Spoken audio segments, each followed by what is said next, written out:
920 AM. Dile cómo ha cambiado la perspectiva. Ya.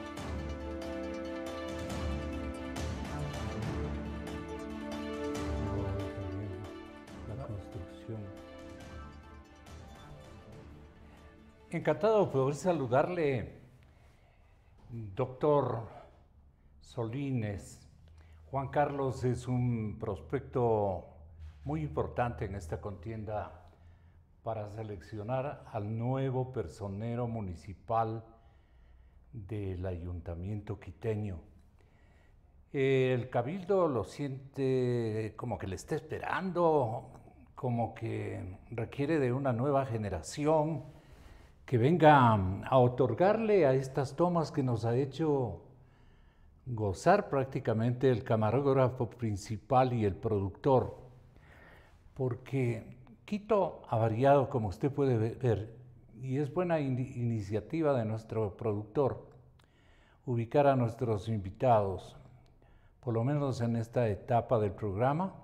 Como usted, estamos inaugurando esta emisión que quiere confrontar los problemas de Quito, de la ciudad, con las realidades y los escenarios que a partir de este día propongan los diferentes candidatos, que son muchos, a la alcaldía de Quito. De manera que Juan Carlos Solines, vuelvo y repito, es un extraordinario prospecto para que sirva a su urbe, a su ciudad, en momentos en que esta tierra más necesita de ideas creativas, de una reforma estructural de su paisaje urbano y de una acometida a solucionar problemas básicos. Ojalá alcancemos a plantearlos y a recoger de usted sus diferentes opiniones de creatividad propia.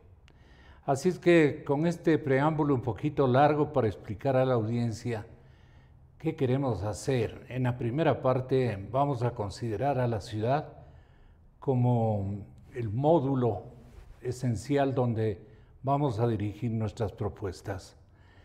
Propuestas de los comunicadores y propuestas también de los prospectos de alcalde. La primera parte de esta entrevista quiere conocer su niñez. ¿De dónde procede usted? ¿A qué clase social cree usted que pertenece? ¿Y qué comentarios le han contado surgían de su padre y su madre días antes de que Solines brille, no con su ausencia, sino con su presencia en el escenario de nuestro querido país y en esta tierra que Dios, gracias a él, nos cobija a todos? Así es que cuéntenos lo de su nacimiento y lo de su niñez, si es posible. Gracias, Gonzalo. Juan Carlos, bienvenido. Muchas gracias, encantado de estar ¿Qué le aquí parece mi presentación? En este formato. Muy generosa como siempre. Creo que siempre me he sentido aquí como en casa. ¿Es su casa? Sí, y realmente ha sido un ejemplo para mí, una motivación en cuanto a la lucha que he tenido los últimos años por la defensa de las libertades, por la defensa de los derechos, que además es la antesala a mi incursión en política. En realidad yo era un profesional especializado en temas de tecnología, que fui movilizándome al activismo en defensa de los derechos frente a los atropellos que se produjeron en la última década. Y creo que este espacio aquí en esta casa fue no solamente un espacio para poder defender esa libertad, sino también un espacio de inspiración. Así que muchas gracias por eso, Gonzalo. ¿Qué le han dicho sus papis unas horas antes de su nacimiento? De mi nacimiento. Sí. ¿Dónde nació usted? Yo nací en la maternidad Isidro Ayora, en San Blas. En el centro. En San Blas, sí. Y crecí mis primeros años en el centro histórico, en la calle Benalcázar, entre Mejía y Olmedo. Pleno centro. Pleno centro. Le acompañaba a mi padre a ver el correo ahí, donde ahora es la vicepresidencia. Jugaba en las veredas, entonces. Claro, claro. Aquí dicen las aceras, ¿no? Yo digo las veredas. Cogí el bus en la Galápagos, arriba, caminando por la misma Benalcázar hasta la Galápagos. Ahí pasaba el bus del colegio alemán, que era el colegio donde yo estudié, donde se educó también mi madre, ¿no? En cuanto a mi familia, los orígenes, mi familia, mi abuelo paterno Solines era de Guayaquil y vino acá, se enamoró de mi abuela, una otavaleña, y se radicaron en Otavalo. Ahí nació mi padre, en Otavalo. ¿El segundo apellido de su papá cuál es? Coronel. Coronel.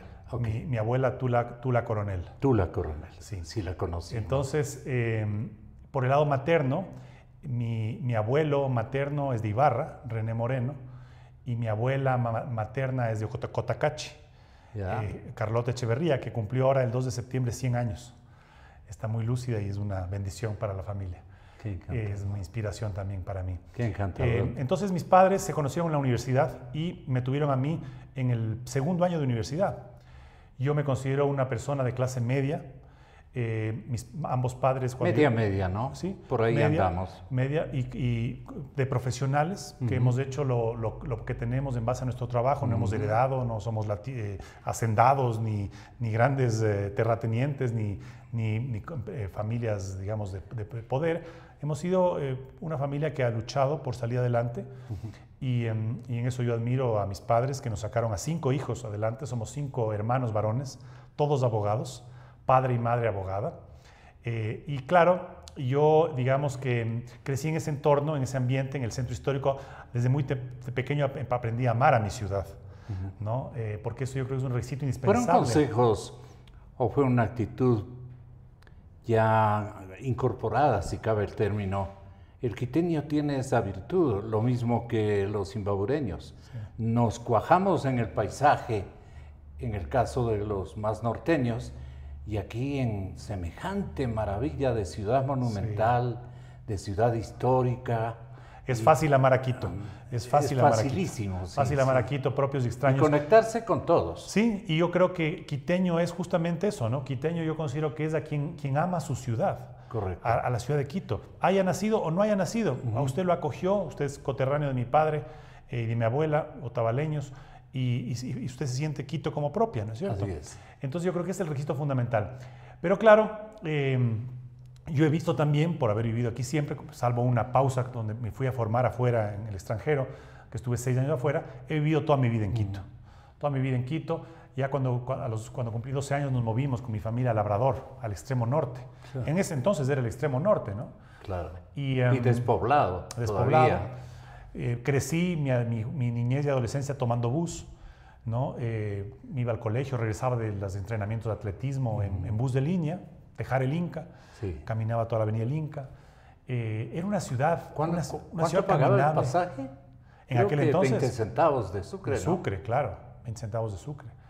Pero era una ciudad en la que se podía transitar, en la que se podía caminar. Mi vida la hice en el barrio, mis grandes amigos son del barrio, jugaba fútbol en la cancha del barrio, jugaba en la liga de Chaupicruz también, ¿no? Era esa vida, esa vida que lamentablemente sentimos ahora que se va perdiendo, ¿no? Que se va perdiendo. Pero luego más adelante me gradué del Colegio Alemán, cuando el Colegio Alemán era donde hoy es el Megamaxi, ahí en la 6 de diciembre, al lado del Estadio Olímpico Atahualpa. De hecho, con el colegio íbamos a entrenar al Estadio Olímpico Atahualpa atletismo. Siempre hice ese atletismo en el colegio. Y al graduarme me vinculé entré a la Universidad Católica, donde seguí la carrera de leyes, ¿no? Ya el activismo siempre estuvo en mí desde muy temprano. En el colegio ya estuve involucrado en el Consejo Estudiantil, fui presidente de los estudiantes. En la Católica, llegó la presidencia del Consejo de Estudiantes. Consejo de Estudiantes. Luego en la Católica igual, también llegué a la presidencia del Consejo de Estudiantes en la Católica. Y siempre me gustó estar en el tema de la organización, del servicio a la comunidad en la que yo estaba. Entonces, claro, cuando estuve en el último año de la universidad, tuve la oportunidad de ser invitado a trabajar en el gobierno, en el flamante gobierno de Sixto Durán Ballén. Y ahí ¿Cuántos años tenía usted? Yo tenía 24 años. Ajá. 23 Juan años. Carlos Solines también trabajó en esa etapa. Trabajé con Sixto Durán Ballén. Al poco tiempo de entrar a la presidencia, el presidente Durán Ballén me llevó a trabajar como asistente personal de él, junto a él. Entonces tuve 3 años como asistente personal y fue mi primera experiencia en el sector público, ¿no? Ahí pasé la guerra del CENEPA. Sixto se consiguió unos chicos bastante competentes, listos en la descripción que hacían nuestros padres. Sí. recuerdo a Larreategui también acompañando al presidente. De hecho, Carlos Larreategui fue quien me llevó a mí. Sí. Carlos Larreategui fue quien me llevó a mí. ¿Es pana suyo? Sí, somos amigos. No nos vemos frecuentemente ahora, últimamente. Se ha dedicado a la academia de manera empresarial, sí, digamos. Carlos debe ser unos 10, 11 años mayor que yo. Pero coincidíamos porque éramos vecinos. Entonces él me conoció y me invitó a ser parte del gobierno. Él había trabajado en la campaña, yo no había trabajado en la campaña del Sixto. Pero las cosas se dieron de forma tal que yo pasé a ser asistente personal. Viví muy de cerca todo su gobierno junto al presidente. Viví el conflicto del CENEPA, en donde cumplí yo también tareas importantes dentro de ese conflicto, que también me dieron una perspectiva de lo que significa la unión de un pueblo frente a una amenaza externa, ¿no? Cómo nos unimos férreamente, ¿no? De hecho, a mí me correspondió estar presente en ese momento histórico de las reuniones de los expresidentes y exvicepresidentes. Salió todo, hasta la seguridad, y yo fui la única persona que tomó nota de las reuniones, ¿no? Entonces fui parte de un momento histórico del país, más allá de mi paso por el gobierno. Y el último año, justamente, el presidente Durán Ballén, por mi desempeño durante el conflicto bélico, me nombró, muy joven todavía, subsecretario de la Administración Pública. Entonces yo concluí... Y era un puesto muy significativo, claro, para esa época, para su edad. Para mi edad, yo tenía 25 años. Claro. ¿No? Y estuve a cargo no solamente de todo lo que fue la remodelación de todo el área del Palacio de Gobierno, el complejo de la vicepresidencia y los edificios aledaños, sino que también estuve a cargo de la entrega física del Palacio de Gobierno al nuevo gobierno de Abdalá Bucaram. Entonces estuve a cargo de esa tarea, anecdótica, por cierto, y inmediatamente me fui a perfeccionar mis estudios en Estados Unidos. Entonces, luego de esa gran experiencia de 4 años en el gobierno de Sixto Durán Ballén, fui a Estados Unidos a especializarme. Originalmente iba a especializarme solo en leyes, en propiedad intelectual, patentes y nuevas tecnologías, pero se fueron dando otras oportunidades. La universidad me ofreció hacer una doble maestría en Derecho Internacional Comparado. Entonces culminé las 2 especializaciones. Derecho Internacional Comparado. Vino completo. No, y luego de eso trabajé en el Banco Mundial unos meses en Washington. Y luego obtuve la beca completa para ir a estudiar Administración Pública en la Escuela de Gobierno de Harvard. Ahí culminé, en una maestría de 2 años, culminé mi formación y mi preparación académica con las 3 maestrías que logré completar. Es un privilegio.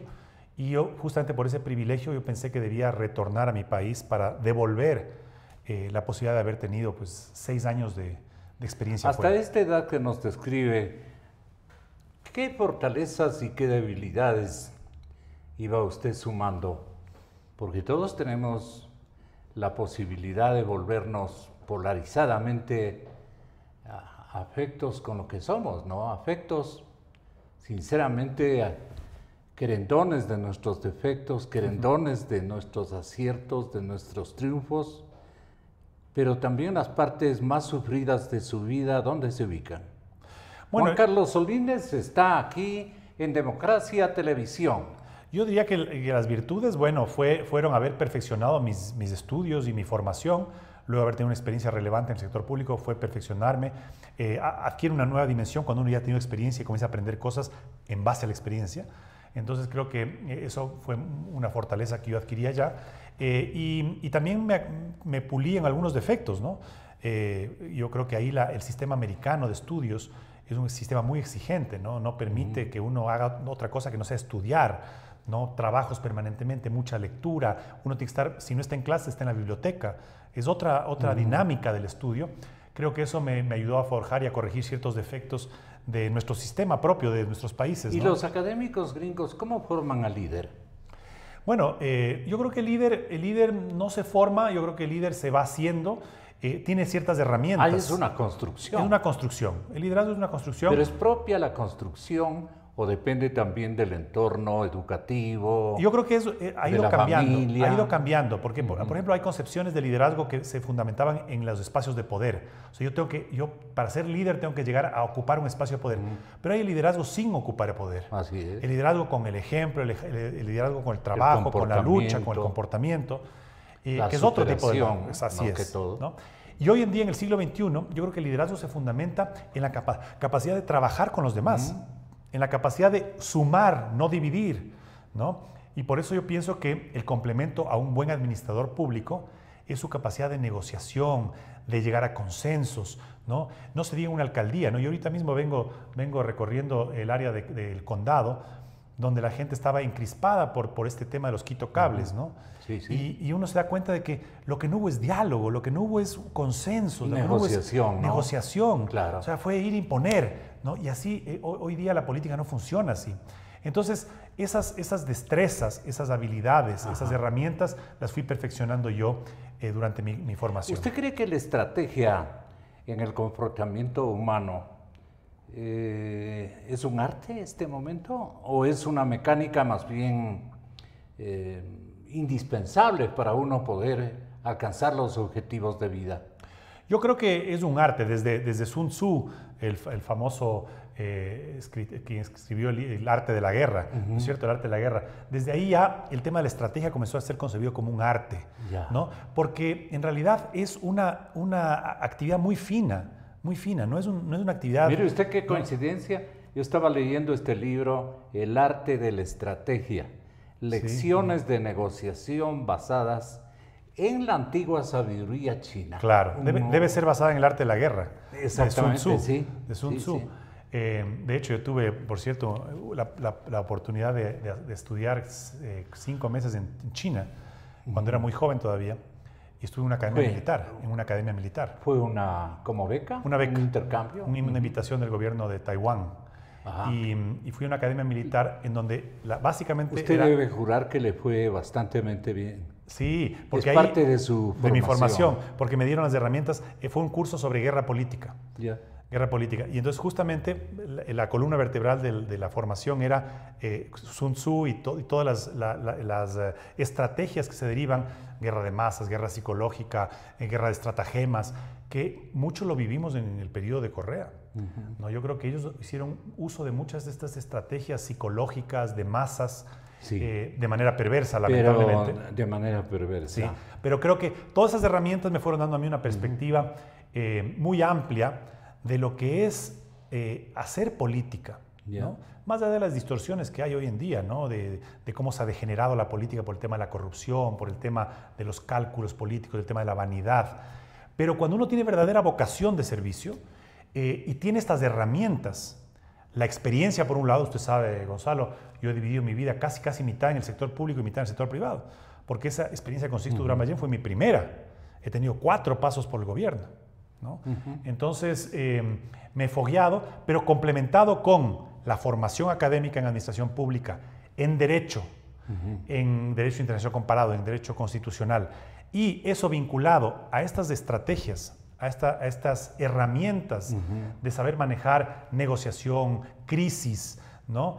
Creo que me dan una formación bastante completa, ¿no? A veces uno solo es académico, y entonces, claro, desde la academia uno puede imaginar y escribir muchísimas cosas, pero otra cosa es la vida real. ¿Qué estrategias de negociación, Juan Carlos, utilizaría usted en el caso de ser elegido alcalde de Quito?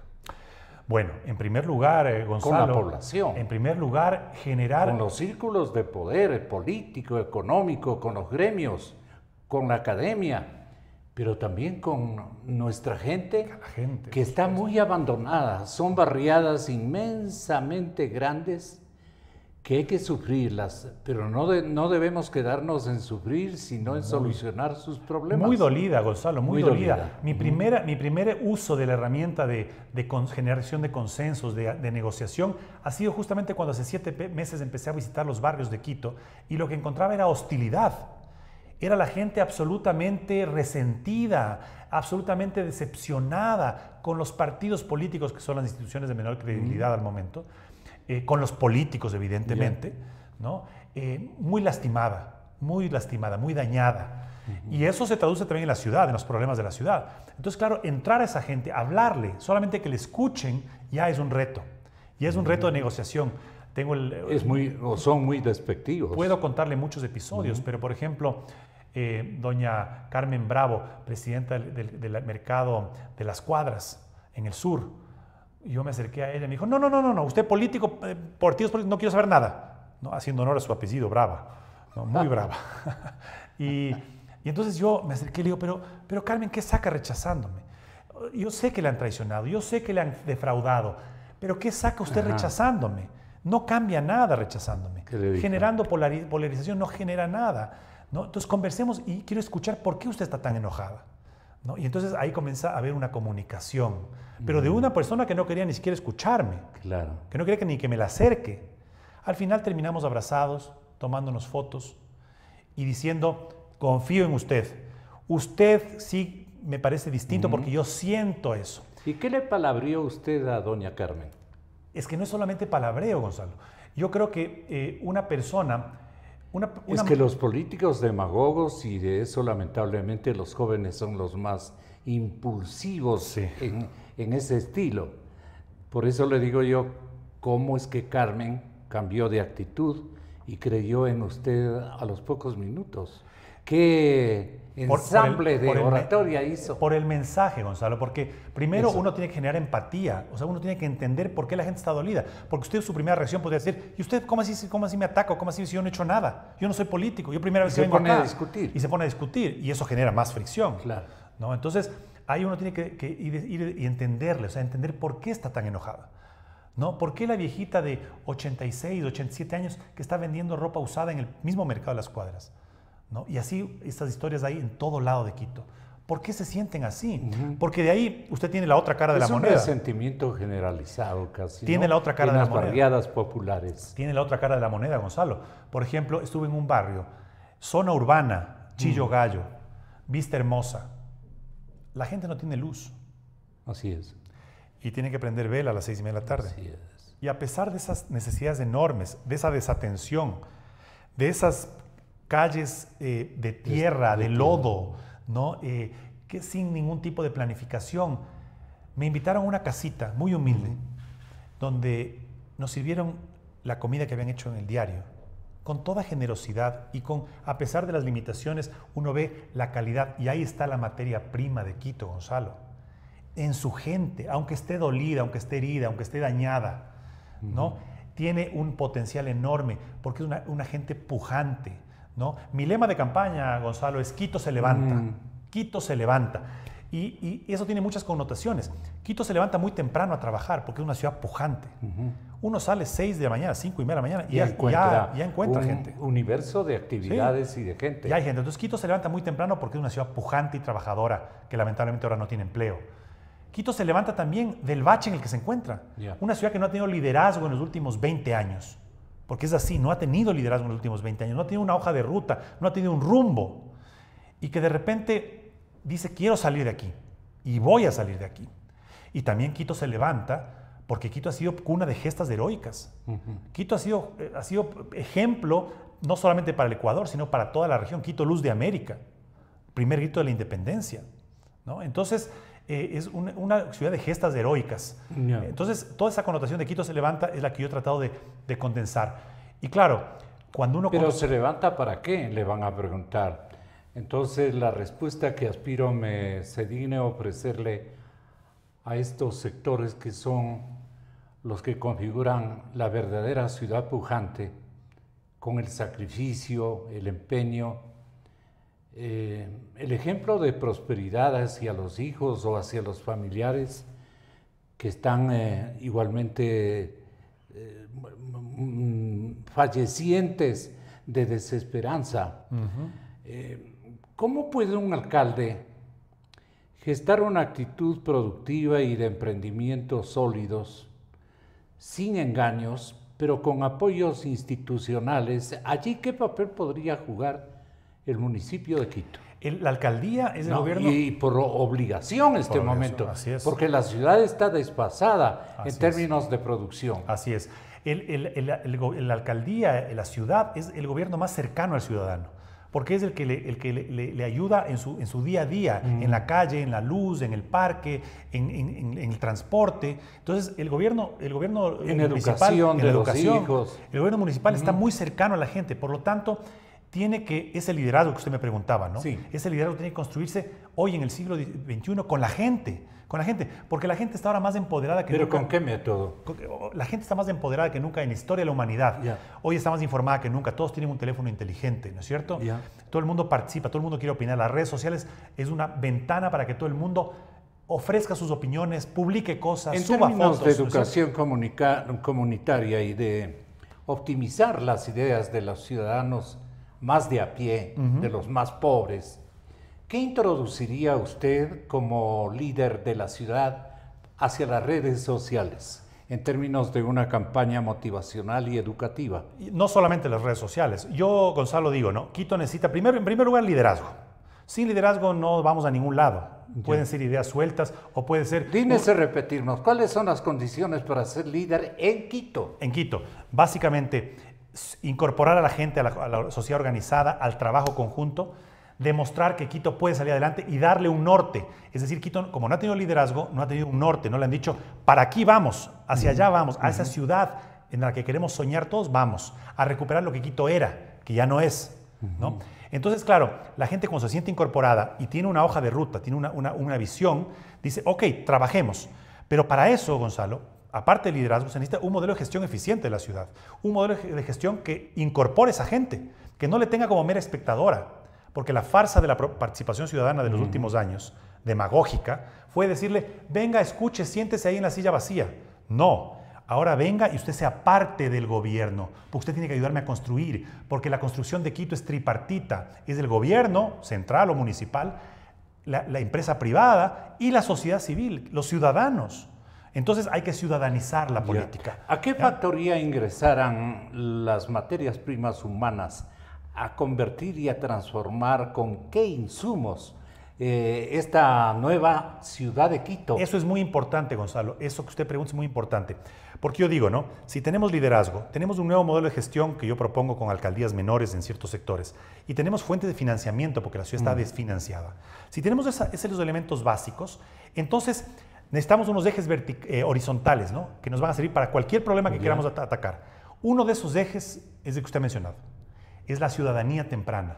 Necesitamos generar ciudadanos tempranamente. Es decir, desde las escuelas. Y no me refiero a cívica, no me refiero a darle cívica. Entre segunda, tercera infancia, hacia la adolescencia. Exacto. Que entiendan cuál es el rol que ellos tienen, más allá de que sea un mundo globalizado. Un rol y una obligación. Y una obligación con la ciudad. Claro. Que aprendan a amar a su ciudad como yo aprendí de niño a amar a mi ciudad. Hoy en día los niños están absolutamente lejanos, alejados de su ciudad, ¿no? Están conectados ya no con los medios tradicionales que nosotros veíamos las noticias, el noticiero, la familia se reunía a ver el noticiero, lo que pasaba en el país. No, ahora ellos ven Netflix, ahora ellos ven YouTube. Avanzadísimos. ¿no? Avanzadísimos. Las redes sociales les permiten tener otro tipo de contenidos, entonces no se incorporan a su ciudad. Entonces, ciudadanía temprana es fundamental y eso va de la mano con lo que usted decía también, cultura. Es decir, ahora uno prende cualquier radio, la televisión, y el municipio y las empresas municipales auspician todo, programas, conciertos, todo, ¿no? Eso es propaganda. Pero no tiene destino, es propaganda del alcalde en vigencia. Exacto, se muere, ¿no? Claro, los medios de comunicación dicen gracias, como cualquier otra publicidad, como pasta de dientes o como chocolates, nos dicen, ok, quiere pautar, paute. Pero ese dinero debería estar pautado en campañas de culturización. En el tema de la basura, por ejemplo, Gonzalo. Sí. Las ciudades más limpias no son las que mejor recogen la basura, sino son las que menos ensucian, ¿no? Así como Rodrigo Paz hizo la campaña de no se orine en la calle, ahora hay que hacer muchas otras campañas de culturización. Entonces, el eje horizontal, ciudadanía temprana y cultura. Otro eje horizontal que es fundamental. ¿Se puede reprender a la ciudadanía a través de un buen enfoque y un buen uso de una televisión comunitaria? Se le puede hacer reflexionar, más que reprender. Yo creo que... pero es que hay hábitos terribles. Sí, hay hábitos terribles, pero son procesos, o sea, porque si no vamos al sistema de multas, ¿no es cierto? Vamos al sistema de multas y entonces comencemos a inventarnos multas por todo, pero yo creo que aquí es un tema de generar ciudadanía. Responsabilidad. Entender que todo el mundo se queja que está ahogado en la basura, ¿ya? Sí, hay una ineficacia total que ya no tolera la ciudad de un municipio que no es capaz de hacer algo tan básico como recoger la basura. Cuando usted y yo éramos chicos, usted habrá visto que pasaba el carro, aunque sea un día o 2 días, sonaba la campana y uno sacaba la basura. Pero tampoco conviene convertir a esta elección de nuevo alcalde de Quito, como dicen algunos medios y como dicen algunos candidatos, en una polémica respecto a yo voy a recoger mejor la basura. no está allí el quid angustioso de un Quito que necesita un apoyo macro repleto de nuevas iniciativas que usted las tiene porque las ha observado en el primer mundo, porque su educación le da para eso y mucho más, y su inteligencia y su talento. Juan Carlos no es porque esté aquí, hay muchas figuras alcaldicias de esta coyuntura que tienen iguales propósitos, pero yo mido con poco de experiencia en la comunicación social los que tienen mayores posibilidades de concretar lo que los consultores políticos, y eso tiene que observar la gente, les han recomendado que digan. No hay un sentir como usted nos demuestra, nos denota, con intervenciones como la que estamos este momento transfiriendo a la ciudadanía. Gracias, Gonzalo. Es que la verdad yo me apasiono porque usted ve, desde mis luchas por defensa de las libertades, yo me apasionaba, yo no tenía inmunidad, no era asambleísta, no tenía ningún tipo de... ¿Usted le exigía a su papá que aprenda a vender sus objetivos, digamos, sus realizaciones profesionales, o no, a no mantener al hogar entretenido en la crítica a veces mordaz respecto del vecindario, respecto del escenario político, de los gobiernos de turno, sean seccionales o nacionales? Esa plática, usted alguna vez con sus hermanos, ¿no reclamaron a sus padres qué es lo que de repente acontece? Y es buena nota que eso ocurra en hogares especialmente de clase media con aspiraciones. Bueno, usted sabe que mi papá fue también político, se dedicó mucho a la política, fue diputado en la primer periodo de Borja, ¿no? Y él me inculcó, y creo que es en gran medida uno de los inspiradores para mí también, igual que muchas otras personas. Pero usted no es naranja, ¿no? Perdón, no, él era de la ADP. Ah, de la ADP, ya claro. Él era verde, claro, sí, pero no flex, era del otro verde. Ya. Y ahora curiosamente los verde flex, se han tomado el número 5. Pues. El flex es el que sabemos. El que ¿no? sabemos, ya. Exacto. Y ahora se han tomado el número 5 que era de la ADP justamente. Claro. Entonces la ADP vuelve a ser verde, pero otro verde que no me gusta. Claro. Mira su papá. Sí, no. Y yo creo que justamente lo que usted decía, ¿no? Inculcar desde la familia. Cuando hablamos de ciudadanía temprana, no hablamos solamente de las escuelas o los colegios. Se trata de empoderar nuevamente a los maestros y a las familias, a los padres. Los padres no pueden desentenderse. Ahora, padre y madre trabajan, ¿no? Los tiempos han cambiado y el niño tiene que desarrollar estos valores que se van perdiendo, la solidaridad, la resiliencia, ¿no? La paciencia, ¿no? Para poder asumir los retos que nos implica el siglo XXI. Ahorita, por ejemplo, reconstruir nuestra ciudad, reconstruirla, sacarla adelante, pero el día de mañana enfrentar los nuevos retos del avance tecnológico. Estamos viviendo ahorita la cuarta revolución industrial, Gonzalo. No salimos todavía de la tercera. Pero no nos ha dicho Juan Carlos, y perdone que intervenga este momento inadecuado. Sí me gustaría que nos deje una lección de cómo usted piensa ensamblar en su potencial administración, que aspiro yo en lo personal, tenga la seguridad encontrada, digamos, para los quiteños más que para usted mismo. Esto de convertir a un Quito productivo, ¿a través de qué mecanismos? Porque se nos está terminando el tiempo. Me leyó la mente. Yo decía, hay tres ejes horizontales. El uno, ciudadanía temprana y cultura. Ya. El otro, tecnología. No hemos pasado el tiempo. Estamos hablando de la gente es la materia prima fundamental. Así es. La otra es la tecnología, que nos ayuda a resolver muchísimos, como herramienta increíblemente útil, nos ayuda a resolver muchos problemas. Y el tercero es la productividad, ¿no? Quito está sentado en riqueza, La basura es una de ellas. La basura bien procesada, recogida y entregada para su procesamiento, podría ser fuentes de ingreso para la ciudad, fuentes alternativas de ingreso. El Machángara, altamente contaminado, tratadas sus aguas con nuevas tecnologías, con plasma, podría ser fuente de ingresos o de generación de energías alternativas. Por ahí por el Machángara se va 2 millones de litros cúbicos de orina. A depositarse, ¿no? Al final termina en Esmeraldas. Y en el océano.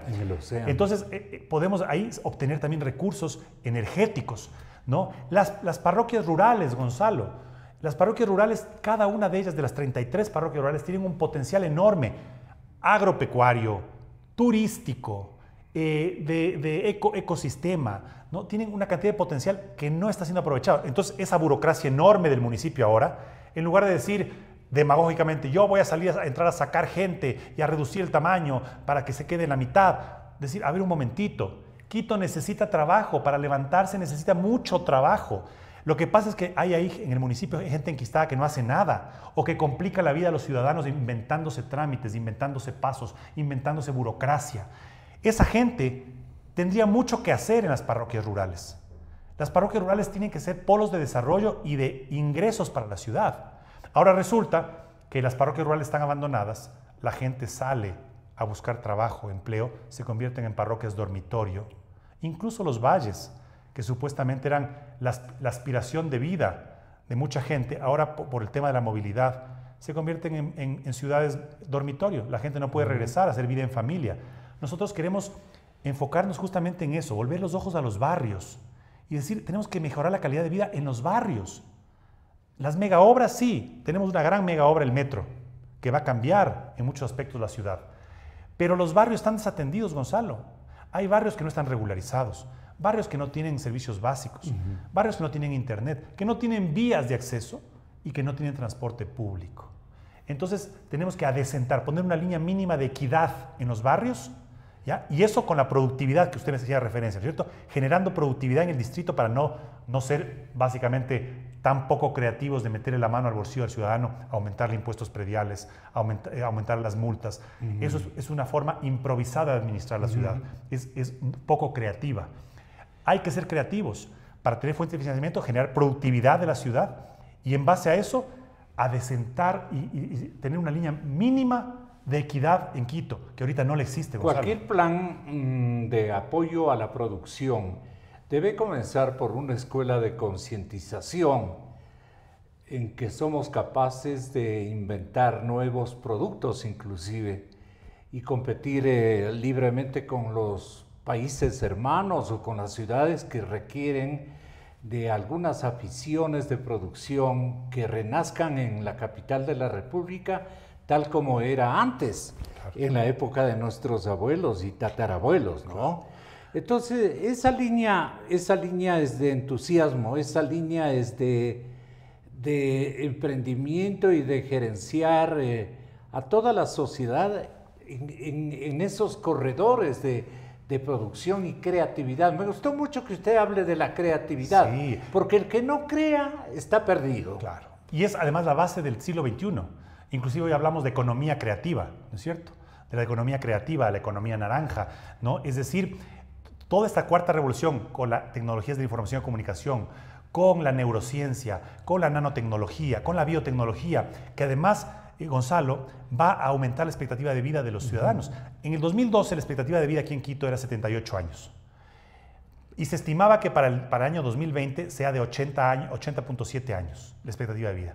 Bueno, con los avances de la neurociencia y de la biotecnología, la expectativa de vida para los próximos 10 años puede subir dramáticamente a 100 años de vida. Entonces, ¿qué vamos a hacer con la ciudad de Quito? Con una población que va a ser longeva, que va a vivir más años. ¿Qué oportunidades le da la ciudad? Hoy hablábamos en mi noticiero de que estamos viviendo sobre los 80.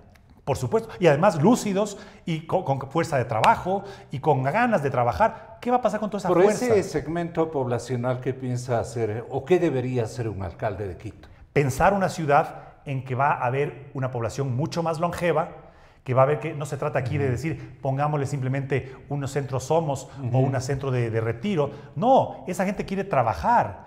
Y la economía hoy día, la economía colaborativa, presenta una cantidad de opciones de nuevos trabajos.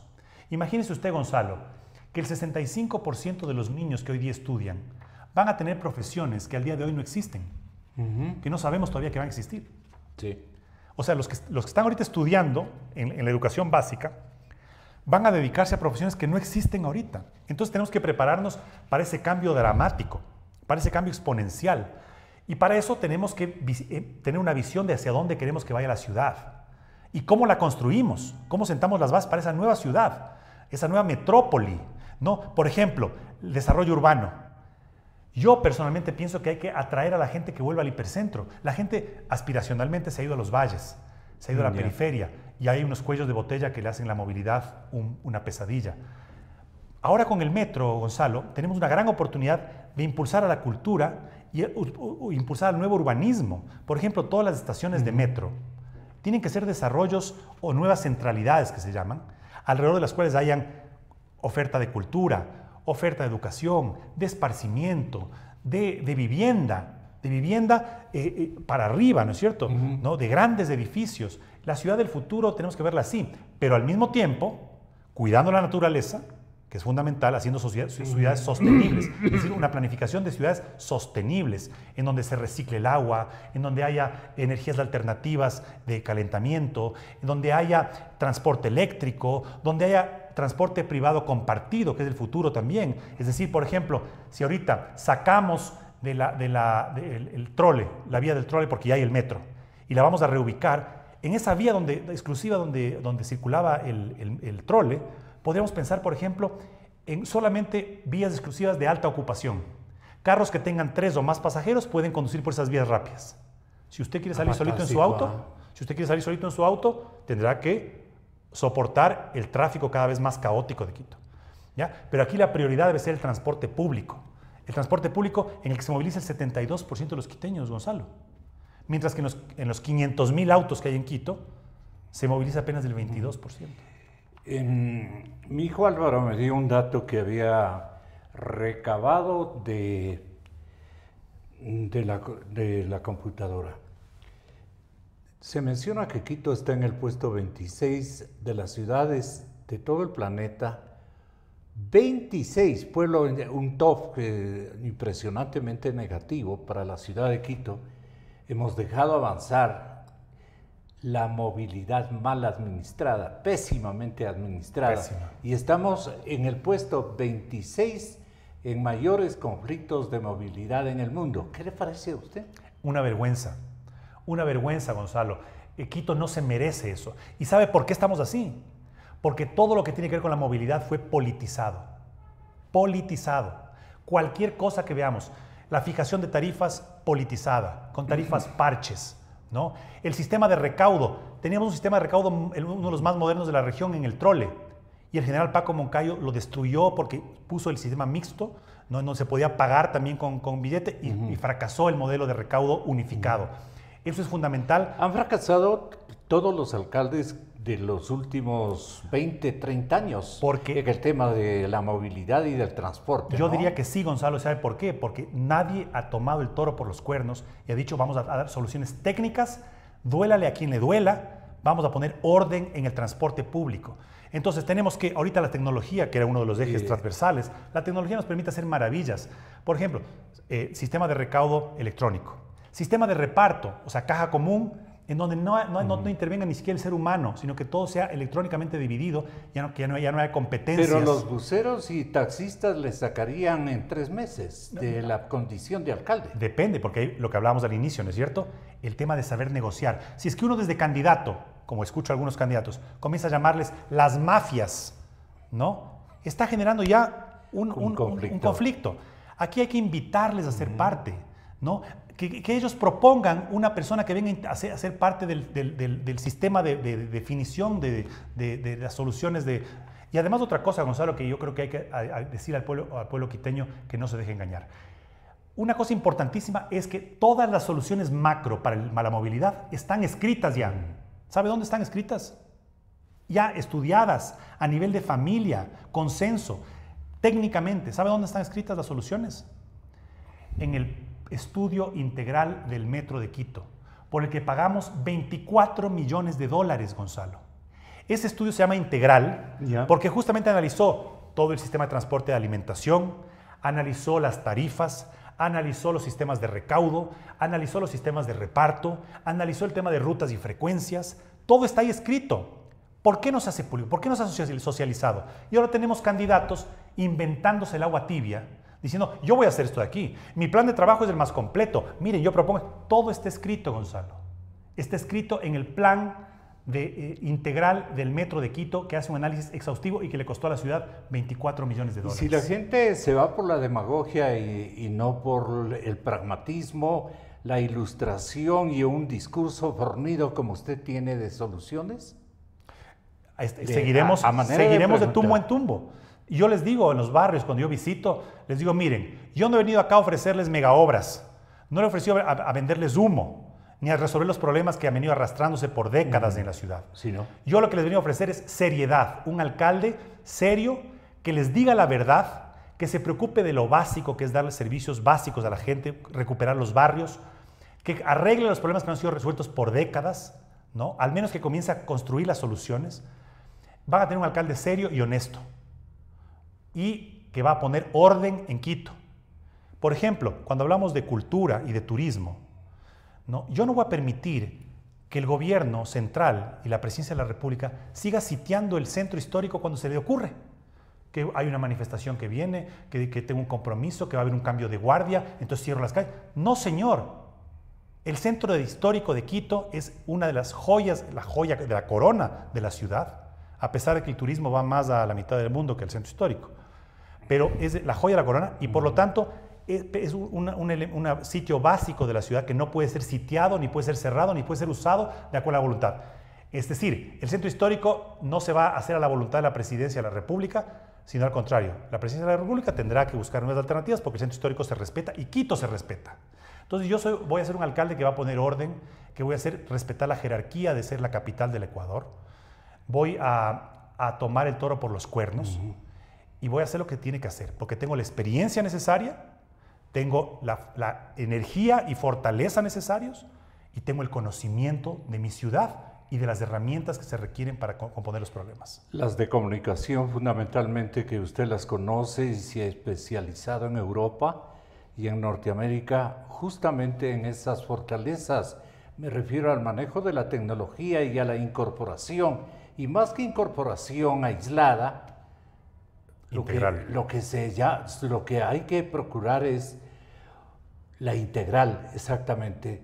La integral solamente lo van a hacer con gusto los jóvenes. Así es. Estos chicos de 12 años en adelante hasta llegar a los 70, como en mi caso, ¿no? Que los jóvenes que nos usa la tecnología intensivamente. Sí. Sí, eso. La tecnología, como digo, es un eje transversal que nos permite, por ejemplo, el tema de la basura. ¿Cómo puede ser posible que haya estos recolectores, que fue la nueva novelería, que habrá que examinar qué hay detrás? Así es. La nueva novelería de recolectores, pero tenía que usar unos sensores para que avisen, disparen alarmas cuando estén llenos. Ahora usted recorre, el otro día estuve en Quitumbe, al pie de la plataforma de lo social, ¿no? Esa gran edificación en Quitumbe, ¿no? Los recolectores absolutamente desbordados, los perros ahí al pie comiéndose la basura, ¿no? En una zona que se supone del sur, que es una zona regenerada supuestamente. Entonces, no se usa la tecnología. En el sistema de transporte acabo de dar ejemplos de cómo podemos solucionar el transporte con el tema de la tecnología. El tema de la inseguridad que aqueja a Quito.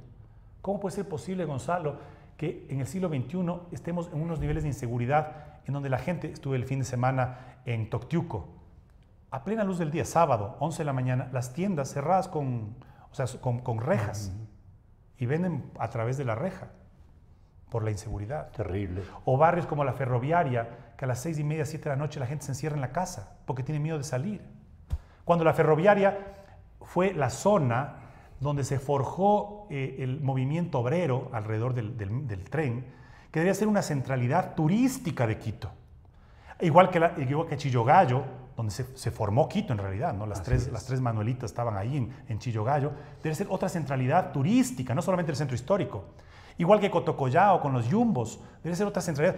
No solo que no son centralidad turística, no solamente que no aportan ni son productivas como territorios, sino que la gente se encierra en las casas por miedo. Le vamos a probar en el arte de la estrategia, Juan Carlos Solines. Señor doctor, muchas gracias. Gracias, Gonzalo. Que tenga una campaña exitosa. Gracias, Mi mejor anhelo, de corazón. Gracias. Yo en realidad creo y tengo confianza de que Quito va a volver a renacer y se va a levantar nuevamente con un nuevo liderazgo. Democracia. Sobre la emergencia de gas y energía que se está viviendo en la costa Caribe. Democracia. Rusia retoma críticas por retenidos en base naval de Estados Unidos. Democracia. Formulé el primer pedido histórico de perdón a la víctima.